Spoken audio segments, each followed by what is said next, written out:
Vlogger, bobo, vlogger na mapanloko sa mga kabataan. Kaya kayo mga kabataan diyan, mag-ingat-ingat kayo sa vlogger na 'to. Salot 'to sa lipunan. Pangalang-pangalan makabalang. Wala ka ng inaasahang maganda, Makatae ang pangalan. Hindi na ako magsasalita. Oh, ready na kayo? Oh, ready na ba kayo? Oh, sige pahinga tayo. Sa pagpapahinga natin, share-share muna. Yung hindi pa nakapag-share diyan tutubuan ng pigsa. Sa puwet. Maya-maya lamang. Sabi ko sa inyo, kilala niyo ba 'tong vlogger na 'to? O baka ako na naman ang huli na nakakakilala. Kung tatanungin niyo, "Kilala mo ba 'yan, BT?" Oo, kilalang kilala ko 'to. Hmm, sabi ko sa inyo balahura bunganga, balahura pa pagkatao. Oh, hindi lang 'to nag-iisa, uunahin ko yung isa ha, mag-ingat. Ito lang pasintabi, pasubali, para magbigay ng babala sa inyong lahat. Huwag kayong papayag na maperahan kayo, ah, ako nangangailangan ako ng pera. Pero kahit sa kanino niyo tanungin, 'pag ako ay nagsabi ng pangangailangan, piling-pili naman, 'di ba? Nagbabayad ako. Malaking patunay diyan si Sister Fernanda Diet. Kasi si manang ko Jesseline 'di nagpapabayad yun, eh.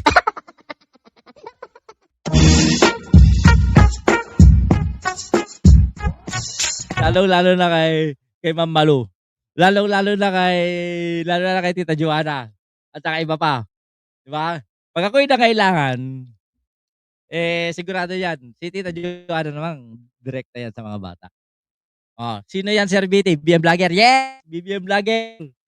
BBM Vlogger, nagpapakilala ng, BBM Vlogger ang mga 'to.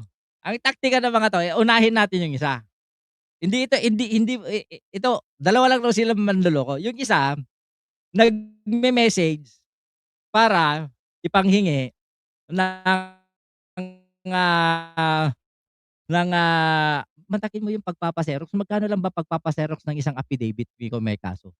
Aba'y pinanghihingi.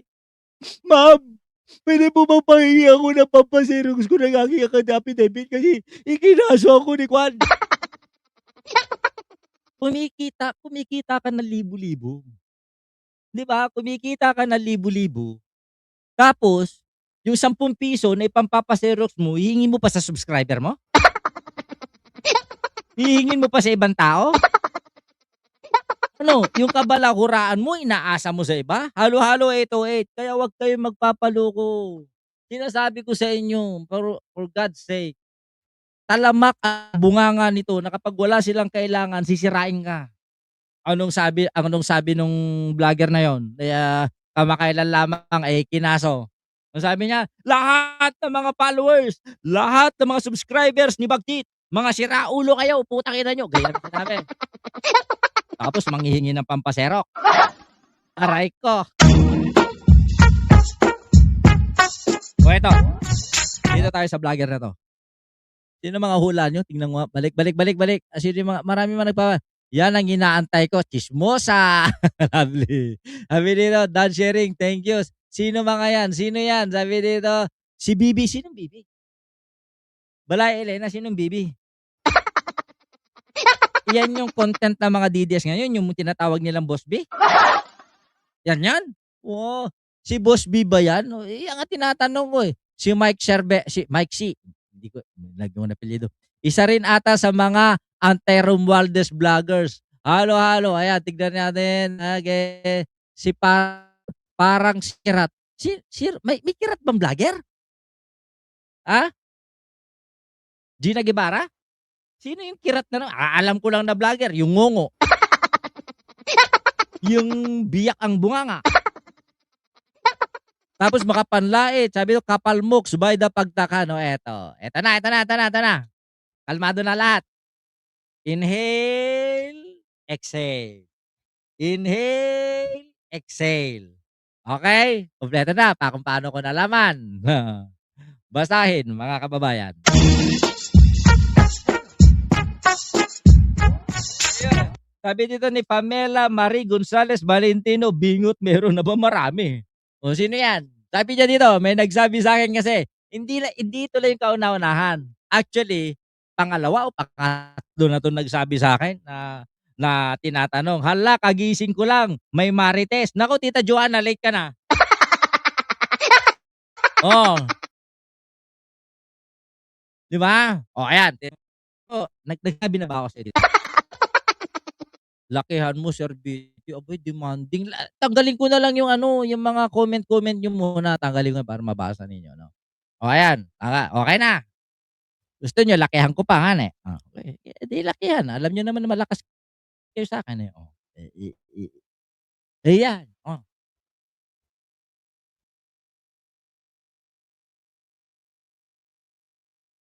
Oh, may nagmamalaki ng mga sahod-sahod?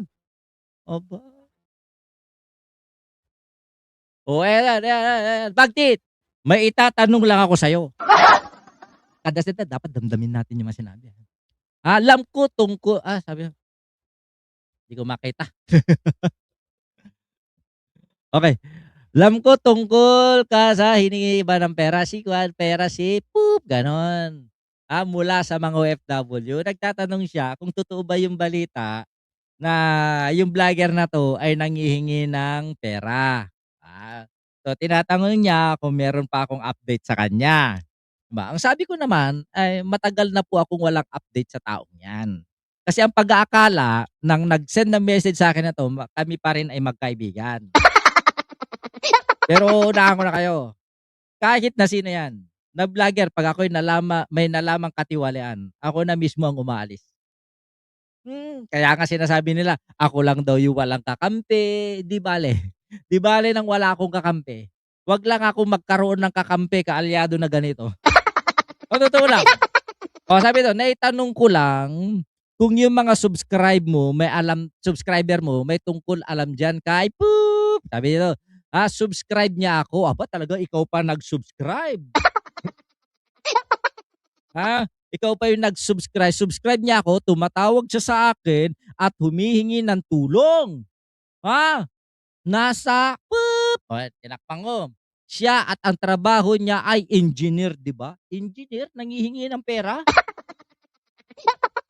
Engineer nagdra-drama sa social media para pagkaperahan yung iba? Sabi daw, "Hindi ko kinausap." Ay, tablado. Tablado, hindi pala kilala, nanghihingi ng pera. Ang kapal ng pagmumukha. Sa Dubai, paano mo nalamang sa Dubai? Ikaw, Lovely. Ay, Lovely, ikaw Jenny Ramos. Sige nga, sabi dito, vlogger, kapal na mukha, nanghihingi. Eh, di ko sabi dito, ang alam ko ikaw, hindi ko kaibigan 'yan. Paano ko magiging kaibigan 'yan? Tinu-tino ng mata ko. Kahit lumalabo na ang paningin. Yung architect, sabi dito ni Daros, engineer nga ni, engineer nga ni ang pakilala. Ibig sabihin 'pag engineer, paldo, tumatanggap ng 25% mula sa proyekto. Ang pera male-maleta. Ang sabi ko rito, ganyan ang ginawa niya kay nakikita mo pangalan? Ha?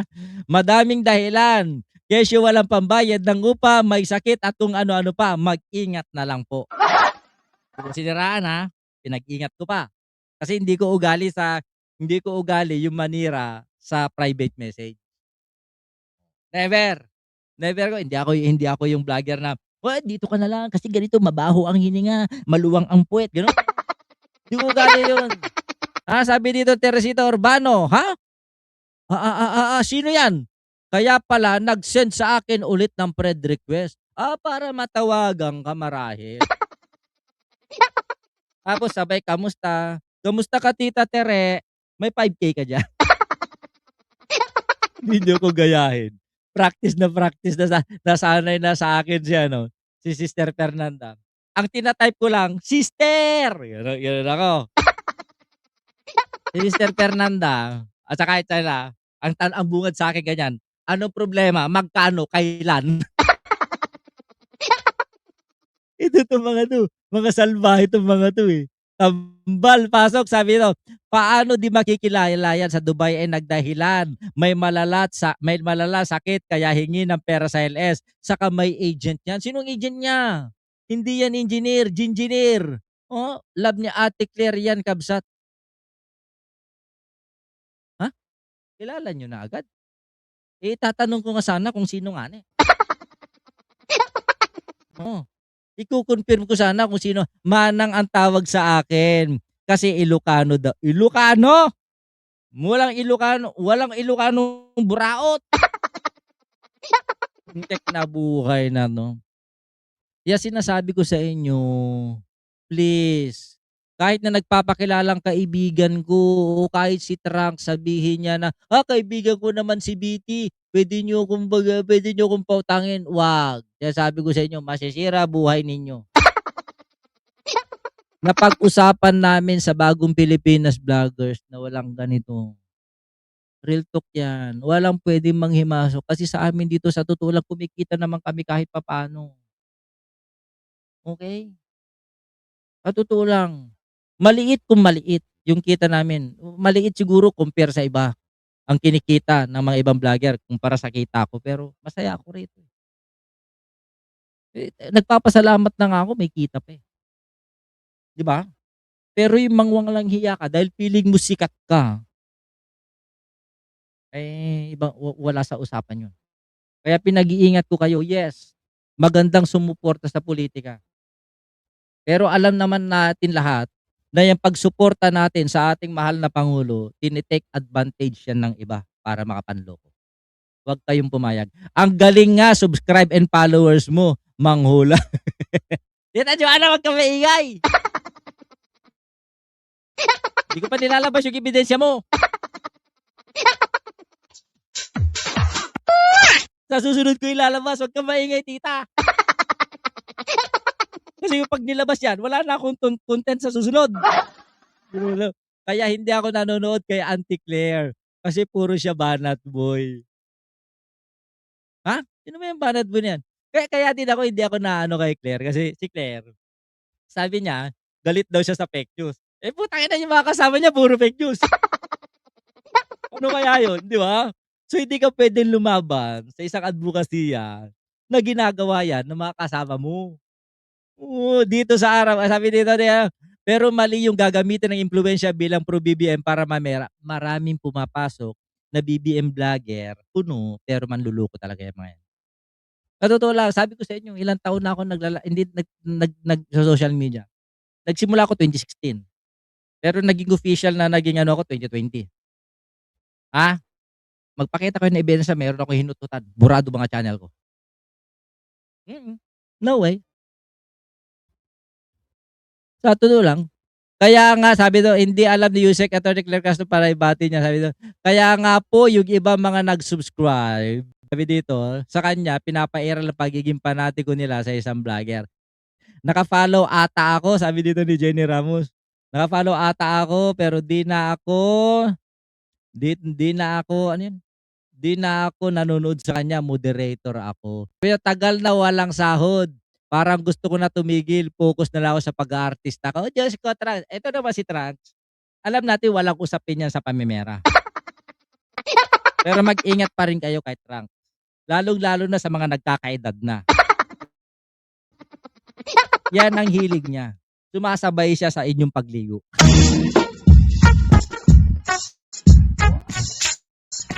Alam namin ni pareng Henry yan. Matagal na namin siyang ginigising. Matagal na namin siyang hinikayat na sumunod sa tamang landas. Pero talagang matindi ang panawag ng matinding laman ni Trunks. Di ba? Pero naniniwala naman ako kasi dun sa konsepto ni Trunks eh. Kung si Kibuloy nga daw, okay, bakit hindi sa kanya? Patay ka sa akin ngayon. Kaya again mag-iingat-ingat ang lahat sa mga ganitong mga modus operandi sa social media. Yes, this is a modus.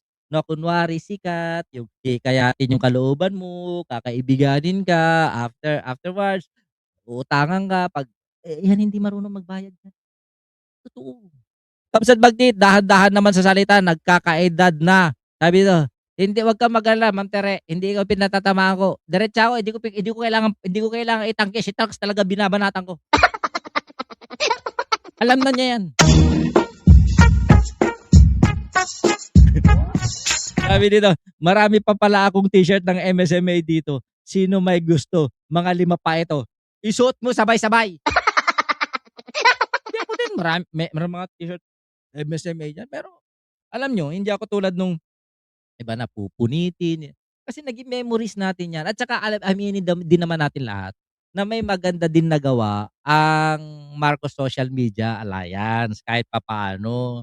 Yung dunong at turo ng, pamamalakad natin ng MSMA, kailanman hindi mawawala 'yan.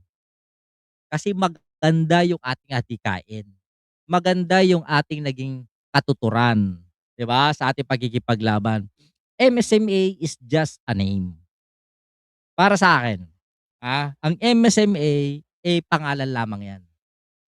Pero ang pinakaimportante sa lahat, yung nagawa nating pagiging magkaibigan, yung naipundar nating mga magandang impluwensiya sa isa't isa, yung naipakita na natin, kahit na hindi sikat na mga vlogger, kaya naman pala, 'di ba? Yung adbokasiya, 'di ba?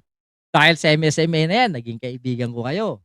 Dahil sa grupong 'yan, nadala natin hanggang sa Bagong Pilipinas Vlogger, 'di ba? Nakatulong tayo sa isa't isa. At higit sa lahat, dahil sa MSMA na 'yan, nakita niyo na pogi talaga ako. 'Di ba? Maganda ang samahan natin sa MSMA kaso may mga gumamit noon para mamera, 'yun lang, 'di ba? Kaya itinutuloy pa rin natin hanggang ngayon yung mga magagandang gawain, pinagpag nga lang natin yung mga masasama. 'Di ba gano'n naman ang buhay? Kung gusto mo ng magandang pamumuhay, sa landas ng iyong paghinga at pagtahak ng pamumuhay na ito na ibinigay ng Panginoon, isalba natin yung magaganda, itapon yung mga masasama. 'Di ba? Ano, walang perpektong pamumuhay. Sa totoo lang, pero nasa iyo 'yan kung paano mo buhayin ang buhay mo sa magandang paraan. Kaya mag-ingat-ingat kayo sa mga ganitong klaseng vlogger, may kamukha siya. Yang litrato na 'yan, may kamukha siya. Sino? Ang makahula nito bibigyan ko ng problema. Ano? Sino makahula kung sinong kamukha niya na vlogger? Kaya lang ang mata nito matino, eh.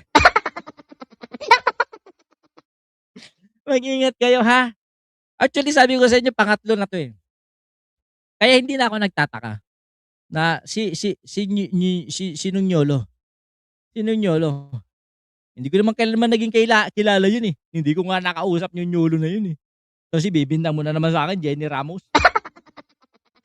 Basta organic na lahat dito ang BPB, I think so. Pero sabi ko nga sa inyo, whoever comes in, sino man ang dumating, I think it will be challenge to them to break itong pagiging matatag ng BPB. Maliit na komunidad pero matatag. Yan ang kinabibiliban ko. Sabi na nga ba si Kirat, sino namang Kirat yan, Ma'am Tere?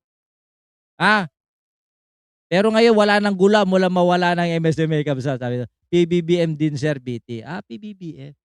Yung Yoloy siya yung ano, yung iglesia na sinasabi? 'Di ba sila yung nag-livestream na sinasabi, pinagmamayabang nila, may nahuli ng 7 mga mastermind sa pagpatay bakit ngayon wala akong nababalitaan? Tinanong ko pa yung aking kaibigan sa CIDG, Colonel. Sabi ko, "Puwede ba malaman, paki-verify kung meron ng 7?" Wala naman, wala pa naman kaming operasyon. Ang meron kaming tina-track na mga possible kasi sa unang-una, hindi pa nagbibitaw ng pangalan yung 2 gunman. Yung 2 tumira kay Mima, hindi pa daw sila nagbibitaw ng mga pangalan. Although, sa nakuha nilang mga cellphone, magkakaroon ng forensic investigation gamit ang mga cellphone kung yung mga series of conversations. Kaya nga lang, ngayon Miyerkules, baka kahapon, kung sakaling totoo na inaasahan nila kahapon na darating yung court order para buksan ang mga nilalaman ng mga cellphone na yon.